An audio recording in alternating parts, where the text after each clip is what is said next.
All right. Hello, and welcome to the Grow Up with Grow show. I'm Brett Schklar, your cruise director and managing partner at Grow Powerful. While there's a ton of shows about marketing and tons of shows about B2B marketing and sales and growth, the unique thing about this show is that we focus on marketing and growth insights for the CEOs, for the investors, for the chief revenue officers. We're not talking to marketers. We're talking in English to CEOs and leaders of companies. These shows are mid-length, so perfect for a long dog walk or a jog. Try to keep it in around and under about 30 minutes. So now let's dive into the show. And today's topic is a fun one. It is the fact that while CEOs face a lot of common problems in marketing, we want to figure out of all of the different tools in the tool belt you could use, whether it's a fractional CMO, which we're very partial to, or an agency or a consultancy, what's the best solution at the best time for CEOs to use and to pull out the right tool to use? And with us today to talk about this topic, we've got somebody that I'm going to talk to you about her background. You're going to be like, oh, wait, there's more. Oh, wait, there's more. Oh, wait, there's more. So I'm going to introduce you to Tanya White. And let me tell you about Tanya.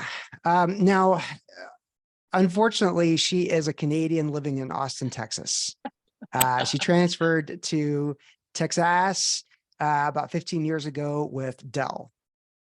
She's got great experiences, everything from working in the Fortune 50 world to a Series A funded startup and everything in between. She's been a marketing leader through multiple acquisitions, through transactions, through fundraisers, all of those things, and divestiture, including a divestiture. So a lot of stuff there, but there's actually even more. She's actually also an angel investor for a group called Pipeline Angels out of New York City, and is an active investor in one of the investments. So, or an active advisor to one of the investments. And so we've got somebody here that is, can look at this from not only the marketing hat, but the investor hat as well. And in fact, there's one other thing that I think you're going to find really cool about Tanya. She's also a co-chair for the South by Southwest Pitch Qualifying Committee. And so she gets to decide who gets to be the cool kids and who's not the cool kids at South by Southwest. Okay, well, the whole team decides, Brett, not just me. Okay, but you get to be a part of that, which sounds really awesome. I sure do. So I'll shut up for a second, and Tanya, I'll let you just say hello and maybe introduce yourself. And in that introduction, I would love you to talk to us about the things that come together that make you so awesome, AKA, what's your superpower? Awesome. Thanks so much, Brett. Gosh, I feel like so special now. I am a very happily living in Texas Canadian, by the way, just so we're clear. And I own at least a dozen cowboy boots by now. Nice. And I would say, I feel like all these experiences have really come together to make my special sauce the ability to not only see over the bow on the strategy and kind of define that point on the horizon that we're headed to, but also actually lay the path for getting there.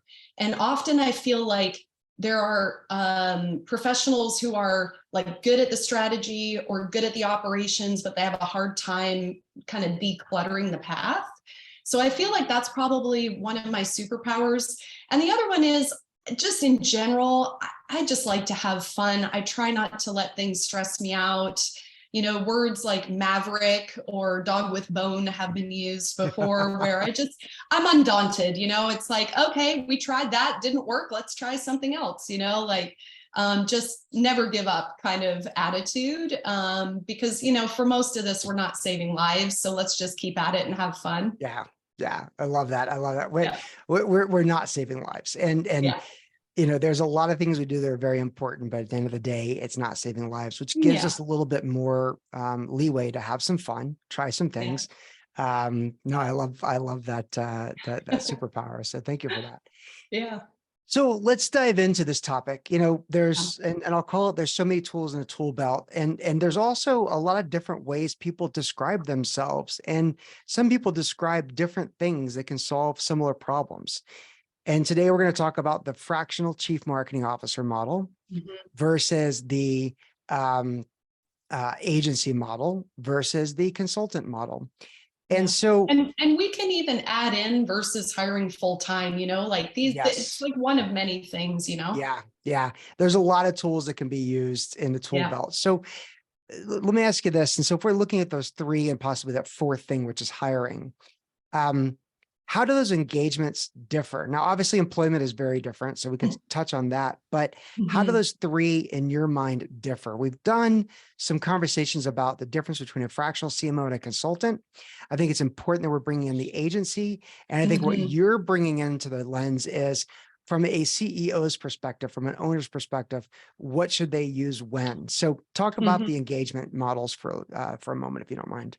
Yeah, so I would say some of the big differences generally. Now, obviously, you can always find like an agency of fractional CMOs, for example. But in general, when we're talking agency, I mean like a full suite agency that does everything from, projects and program definition through to execution. The difference generally is a CMO, a fractional CMO, has like an ongoing contract where you're there to play the role of CMO. So you are the advisor to the CEO. It is someone like they trust you. You're guiding the strategy as well as the resources. So you're actually in the acting position typically, whereas an agency needs someone to direct them. And in fact, often, especially like Series A companies, they'll start with an agency only for the CEO to say, oh my God, I need someone to manage the agency because it's too much, right? There's a lot of details and things to manage around that. Yep. The other piece I would say around like consultants generally have a set like project or scope that they're working on. Again, not to say that the fractional CMO doesn't have priorities, but again, it's like they're playing that ongoing leadership role where priorities can be shifting on a regular basis. The consultant is often, let's say you have like a go-to-market consultant. So they're delivering the messaging, the positioning, they're doing some, data analysis, ideal customer profile work. They have a very discrete thing that they're working on. It's usually with like a do not exceed or a fixed price that is, again, very different than the fractional ongoing person who's trying to achieve goals. Yeah. So I think that's sort of a good starting point around some of the differences. Got it. Perfect. So then let's also talk about, if we're talking about this executive level, and let's dive into that fractional CMO side of things for a minute. And we can look at it from a cost effectiveness. We can look at it from a speed to getting results. We can look at it from a lot of different lenses. But the idea of a fractional versus a full-time chief marketing officer. Yeah. What are your thoughts there? When's the best time to use one versus the other? And are there economics to it? Yes. So let's start with when's the right time. If you know confidently what your go-to-market is and the kinds of marketing motions that will need to be supported to hit your growth goals, then you should probably hire full-time. And by that, I mean, is your website and digital strategy the priority? Is landing enterprise customers through ABM your priority? Like, those are very different marketing leaders, for example. So if you're not clear on your go-to-market yet, if you're hypothesizing still around how to reach your target market, if you're not even sure what your ideal customer profile is yet, or even your segments or industries, you're probably not ready for a senior leader because, I do think, we see in the news all the time that the CMO has like the highest turnover rate on the C-suite. And I think one of the reasons is because the CEO hires for what they think they need today, only to discover through more go-to-market activity that they need a different kind of leader. Like if that makes sense, right? So, your transactional digital marketing leader looks very different than someone who's collaborating with sales and teeing up leads for the BDRs. So I think that's one key piece. The other thing between full-time and a fractional is, you can expect to pay a fractional CMO at least two times the burden cost of a full-time head of marketing. However, you are going to minimize your churn overall. So if a fractional marketing leader's job is to be in position anywhere from like 6 to 12 months, part of my job always is I hire the full-time person. Why? Because we proved out the go-to-market. We got traction in the areas. We have clarity around what kind of leader we need. And now we're ready to invest in the person full time and have me exit. So it's not meant to be forever. Let me play devil's advocate for a minute, because I do believe that that is the right model. And I do believe that a fractional CMO is going to help you figure out the right and the wrong full-time marketing leader to have. Yes. I also speak with a lot of CEOs and investors, and a lot of them are very suspicious of the fractional CMO model, thinking it's too many steps to get to the ultimate goal. And the challenge I hear, which I'd love to get your thoughts and address this, is why don't I just hire somebody based on recommendations, based on referrals, somebody that I know that comes from the industry, and I'm pretty certain they can do the job well. Why do I need an intermediate step of a fractional CMO? Yeah. And this is where the data tells us through that attrition that you can hire someone. They might be in seat for a year, maybe even 18 months, only for you to discover that they weren't the right person. And let's talk about that whole process. So not only, let's say, even if they are a referral, you're still recruiting, they get onboarded. We typically expect full-time employees to really get productive at the 3 to 6 month mark. For me as a fractional CMO, I've got 2 to 4 weeks to prove my value. So the speed of being able to lay out a plan, hypothesize some different strategies and begin testing them, typically your full-time person, they're not adept at that. It's almost like if all marketing skills are equal, what you're actually looking at is paying for the speed, the ability to iterate, your velocity to, I call it succeed swiftly. I know the trend is fail fast, but I'm an optimistic kind of person. So, turn it around quickly, right? And test again. Did this work? Did that not work?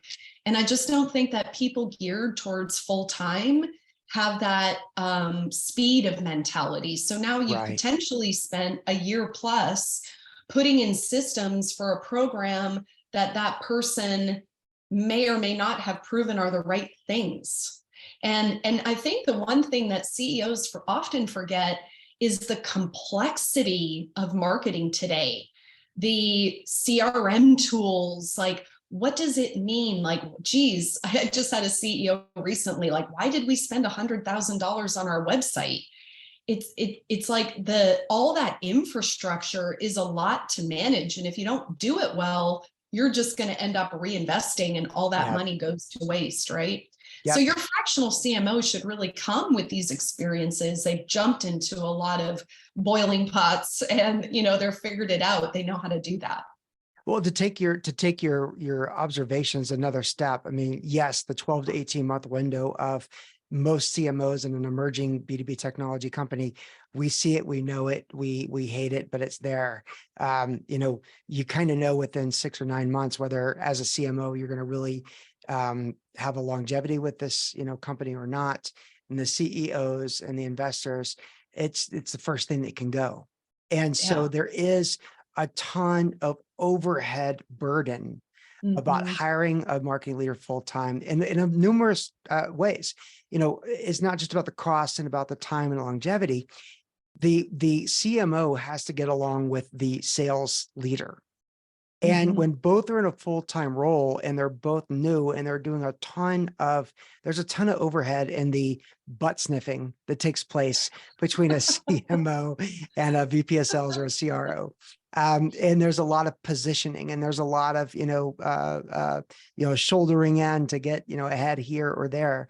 And there's overhead there. There's a lot of HR overhead that's involved in getting someone ramped up.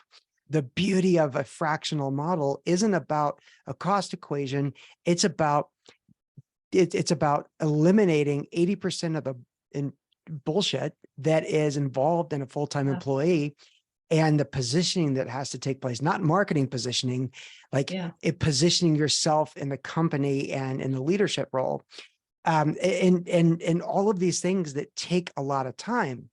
And when you're a fractional CMO, you're kind of on the inside, but you're also kind of on the outside. Yeah. You also aren't trying to, your client, is probably the CEO or maybe in some cases the CRO, but you're not trying to, edge out somebody or have your ideas more important than other ideas. Mhm. You're the consigliere. You're Mhm. the guide. And you can take a consultative mindset as a fractional CMO where you're not getting into that posturing. And Yeah. so, Yeah. I have found this over and over again, fractional CMO is uninhibited, unencumbered, the barriers are out of the way to be able to move forward faster. So going back to your, data point you said, which is, in most cases, it's going to take 3 to 6 months to get somebody on board. As a fractional CMO, you've got to build some confidence Mhm. within weeks, not months, Yeah. but weeks. And so you can see that thing moving forward even faster, focused on the low-hanging fruit, and then also building an infrastructure at the same time. Well, and let's also take it beyond just the head of marketing. So let's say you hire someone full time. Typically, you do that because you want them to hire the people because they know what they need. Well, now you have a whole team that's signed up with a person that within a year may not be the right person. Yeah. Again, I'm always going to go back to, let's just assume everyone's marketing skills are equal. What is it you actually need at those early stages? You're still confirming or denying your go-to-market assumptions. You're still confirming or denying your sales cycle, the persona, like all sorts of things that are going to impact the kind of team you actually need to build out. And so, like for me, I go in, I'm very careful about, okay, we're going to hire some frontline people that we're going to need regardless of the top line strategy. Whereas typically, if I'm a full-time person, I'm looking for lieutenants to equally build out their team. And now all of a sudden you're risking your entire engine a Yeah. year and a half in, and you still haven't necessarily proven anything. So it can get pretty complicated. Yeah, it definitely can. And you bring up a lot of really great points there. So let's go into a slightly modified area as we're talking about the idea of fractional resources, versus the consultant versus the agency. But on that fractional basis, what is it? And by the way, this is a hot topic for me, so I'm excited to dive into this, which is what is it that CEOs should look for when they're considering this as a path? And I ask that because, and I'll just say that I've got one of my blog posts, one of my podcasts is beware of fake fractional CMOs. And it's agencies that are adding this as an, oh, by the way, we'll add Yes. this to it. Yeah. It's people who aren't qualified that say that they are. So Yep. I'll get off. I might have to hit that soapbox in a little bit, but I'll get off of it and sort of ask you, what should CEOs look for? Again, this is the CEO's lens. Yeah. And with your experience working with a lot of CEOs, as well as, being an investor, what is it you look for when considering, a fractional leader or fractional CMO as an option? Yeah, again, I think the number one thing is you have to assume that anyone with at least 10 years experience in marketing at a director level above knows how to market. Now, maybe they know how to market B2B or B2C or something like that, but let's just check the box that everybody's equal on the marketing function. Yeah. So now what you're really looking for is someone familiar with my stage? Like when I think about the things that I'm able to do with my clients, I know when to trade off. Like, for example, CRM operations, and whether you use HubSpot, Marketo, all that stuff.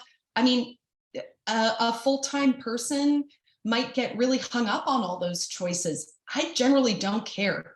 Let's just pick something that's cost effective and get on with it, because what's more important is proving or denying that go-to-market motion, right? Yeah.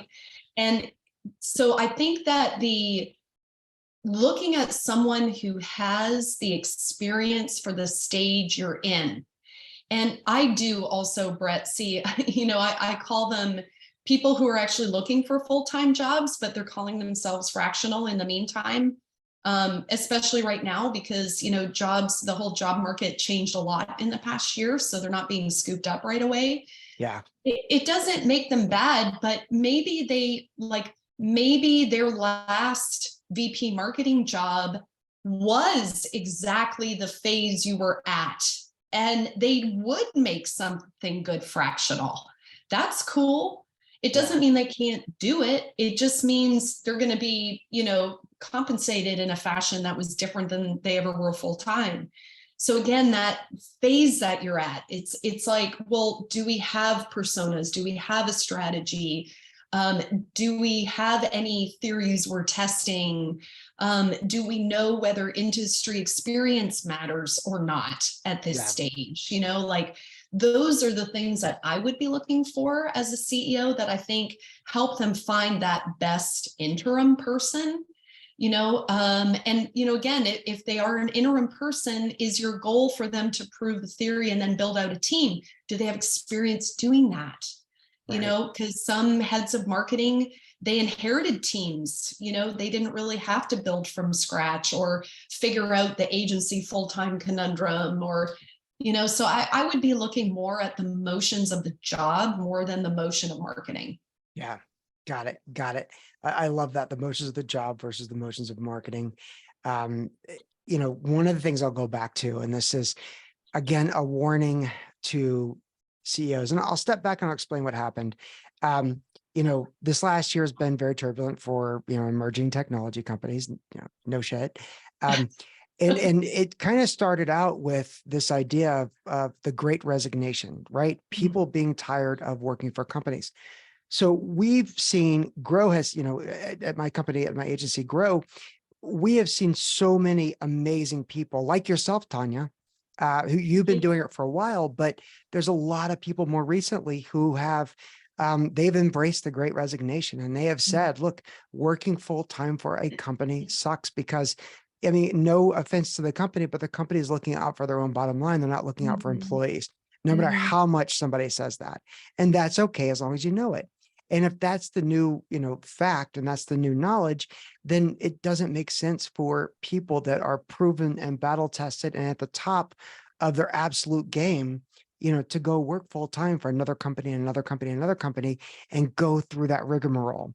And so kind of started with the Great Resignation. And I will say that we saw an influx of the people who meet the very scrutinous, qualifications, which are, you've been CMO in an emerging technology company at least 2 times. You've been through at least one successful exit, whether that's an IPO or an acquisition. And you've gone through several different, venture raise rounds as a CMO, understanding what's needed, at each phase of that.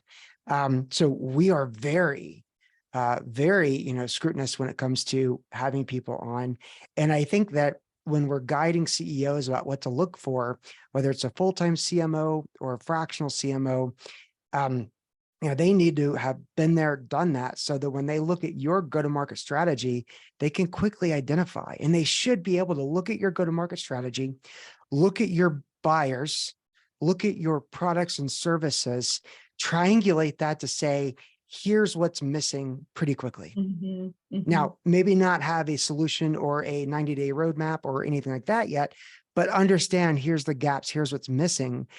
And maybe that's why the agencies you've hired aren't getting results and annoying the crap out of you as a CEO if you're managing the agency.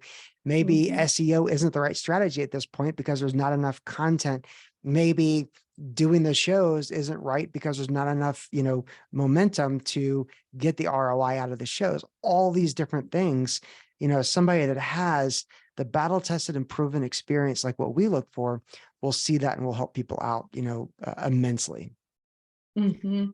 Yeah. Well, and even, I know we were just talking on a call last week, Brett, about, what are the phases when you land in as a fractional CMO? And I've been giving it a lot of thought. And I feel like part of the value that we bring is a lot of those phases, they're not serial, they're Yep. concurrent. I'm while I'm assessing, I'm already building out like, hey, do we have, let's say in a more traditional B2B enterprise, do we have a gated asset content? Are we running webinars? Are we circulating content? Where are we getting leads from? Like, is our messaging on our website even on point? I'm still doing all that while I'm assessing it and building the plan. And I think that's part of why we can come in and accelerate things, is because there are some things we just know to look for right away. We don't need, a month, or again, like somebody full-time is typically expected to spend maybe 3 months figuring the job out and Yeah. meeting everybody and blah, blah. It's like, oh, who has time for that? Well, and so we just on another group that we're a part of, they had the guys who wrote The Challenger Sale recently wrote a book called Jolt. And I won't give away what Jolt stands for, but one of the things, the key topics in the book is it's no longer the fear of missing out, it's the fear of messing up. And I Oh, think that's interesting. incredibly important because when you become an employee of a company, you might be bold, you might be strong, you might have great ideas, but there is a inherent, by design thing that you don't want to mess up. You don't want Yeah. to make a bad reputation. As a fractional CMO, I'm not saying, we don't give a shit, we'll just do whatever we want to do, but there is a little bit less of that fear of messing up because we Mhm. are on the outside and we have clients, not employers. And so Mm. that commitment doesn't make us scared to recommend things. And so we eliminate some of that fear of messing up-ness Yeah. that might happen with a full-time person. So Yeah. just, Well, and also the honesty, like sometimes you have yeah, to have a tough conversation with your CEO. And when you're an employee and you're concerned about your next paycheck, or the benefits for your family and things like that, maybe you're going to be a little more political about it. Maybe you're yeah. going to choose when to be honest. Or, well, I mean, gosh, I'm known for probably being a little too direct. I'm sure I could continue working on improving that, but it's like there's a fearlessness here. Yep. It's hey, I'm either adding value or I'm not, and if I'm not, like, let's pull the chute, let's get you someone else. Or like I'm not attached to it. I'm only attached to results. And that typically is why CEOs like working with me, because that's all I care about. That's all I've ever cared about. Even when I was full time, I always sort of felt like a special snowflake, Yep. Yep. Absolutely. So as we're starting to wrap up, one of the things I think would be really good is if we gave CEOs sort of here's some scenarios, here's some Mm, pain points, here's some problem areas, and here's which tool to use at which mm, time, whether it's fractional okay. CMO, consultant or an agency.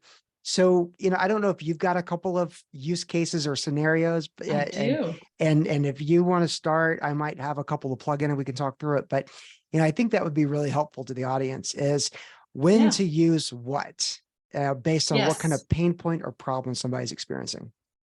So I'll start with an easy one, Brett. So one of them is just the loss of a marketing leader. So maybe you have a small team and a budget in place. I mean, Series A usually has anywhere from like 3 to 6 people, depending on their funding amount, maybe some agency support.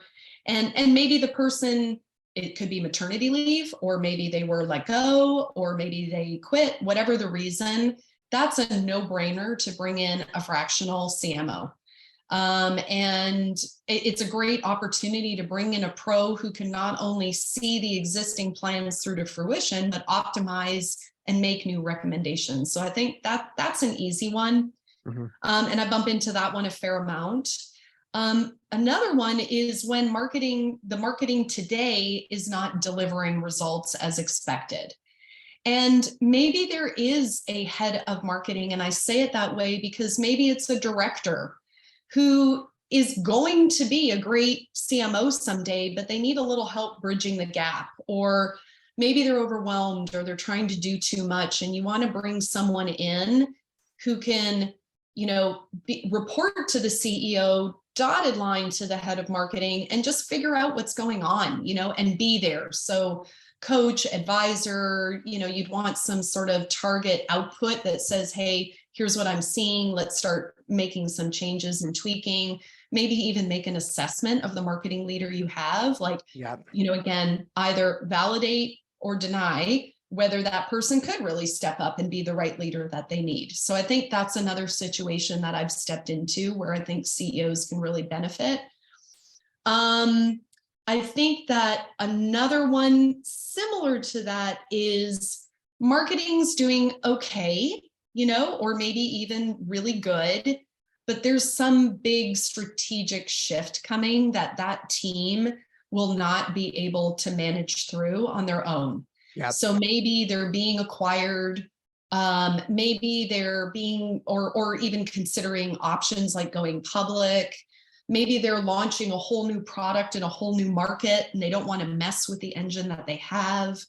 And they're trying to figure out, again, I think that what a fractional CMO does is comes in to be part of the team, even though they're part-time, which is just a little bit different than if you're bringing a consultant in. If all you want to do is have a go-to-market plan for your new product, then you should probably bring in a consultant. But if you're really looking for someone to help, hey, out of this process, we want a new team org design. We want some new ideas about how we can operate together with sales more effectively. Are our systems up to snuff? Things that your current marketing leader can't do. I think that's a no-brainer for a fractional CMO. And then, of course, anytime you know what you want to do, like, oh, we want to test some emails, or, oh, we want to go to some trade shows. I mean, really, you should just hire an agency to do that. If you know what you need, then, just do it. Probably don't need any strategy support or a shoulder to cry on. I'll throw a couple of others in the hat here with and more on the fractional CMO side. And so this tends to be more with private equity companies where there's been a roll-up or a merger or an acquisition between two companies, and figuring out what the team needs to look like and how much of a house of brand versus branded house, versus house blend there needs to be. And I've seen the fractional CMO model, work out really well to really help build what it needs to look like. And it takes a couple of months, and, really somebody that is in, not a consultant from the outside, but somebody that's actually, seeing the reports and working with the marketing teams, on a day-to-day basis or a week-to-week basis. I think that's a really important one. And then the other one is when a company, and this is really early stage companies, and sometimes maybe a little too early, but when they really don't have anything more than a website and they don't have a real plan of action, and they need to build a go-to-market plan, and they don't even know what kind of marketing leader they need, which goes back to one of your points up above, up in the earlier part of the conversation. So I think those are important as well. So I think these are some really good examples. What about, like, when is a good time specifically about a consultant? And again, not a fractional CMO, not an agency, but a consultant. Yeah, I think, and one thing I just want to call out, I feel like when I look back at the past 5 years of operating in this capacity, what's common is I'm like the person taking you across the river from one shore to the other. It's a time of transition. So I feel like anytime it's a big transition, whether it's being acquired or merging companies or new product lines or loss of leader or something, your first go-to-market attempts, those are really great for fractional CMOs consultants, I think, are well used when you have a very discrete piece that you're trying to do. Like there are some phenomenal messaging, positioning consultants out there. You know, that's all they do. And they have a process for mapping out. They have, you know, hey, here's how we're going to map out our messaging framework. We're going to build out what you need for your website. We're going to help you with the copy, and then we're done. It's a very discrete thing with like a known deliverable. I think that's when a consultant who specializes in that area is a really great idea. Not that your fractional CMO doesn't come with it, but I think the value a fractional CMO brings is that overarching view. You know, we have everything from operations to marketing to cross-functional collaboration to your culture, like all these other pieces in mind that a consultant probably doesn't, and an agency probably doesn't, because they have a very unique focused capability. And that's a great way to use them. Love it. Okay. Well, Tanya, I think we are out of time here. We've definitely, I think, put a lot of juicy ideas and thoughts into this. And so I can't thank you enough. You know, thank you, Tanya, for being a part of this. Question, where can people find you? Yeah, so I'm on LinkedIn, and of course I'm on your website. Of course, you can find me there as well. And you're also welcome to email me anytime. It's whitetanya@gmail.com. Yes, there's 2 A's in there because the White Tanya was already taken. Well, and Tanya is with an A as well. So Tanya, correct? Correct. Yes, I think I come from the South where Tanya is more common. I'm not sure what the difference is between the two. I don't know, but you said it perfectly. That's all that counts. Good. Awesome. Well, this is it for the show. Listen, if you like this show, be sure to give us 5 stars on Apple Podcasts or Spotify or wherever you're listening to this show. Visit us at growpowerful.io and subscribe to our blog. We've got a newsletter on LinkedIn. We're on YouTube. And if you happen to know fractional CMOs or people that want to be fractional CMOs, we've got a great community. We call it FracMO. And it's open to all who want to learn, share, and grow in the everything fractional CMO world. This show has been brought to you by the team at Grow Powerful, of which I am a part of, and Tanya, we're lucky to have as a part of it. We're a team of other battle-tested and proven fractional CMOs for the innovation economy. We've assembled the greatest growth minds in all of B2B technology, and we deliver them as incredibly capable and proven iCMOs or interim CMOs. So that's it. That's the show. Hope you all have a great day and an amazing, amazing growth in your business. Thank you. Thanks, Brett.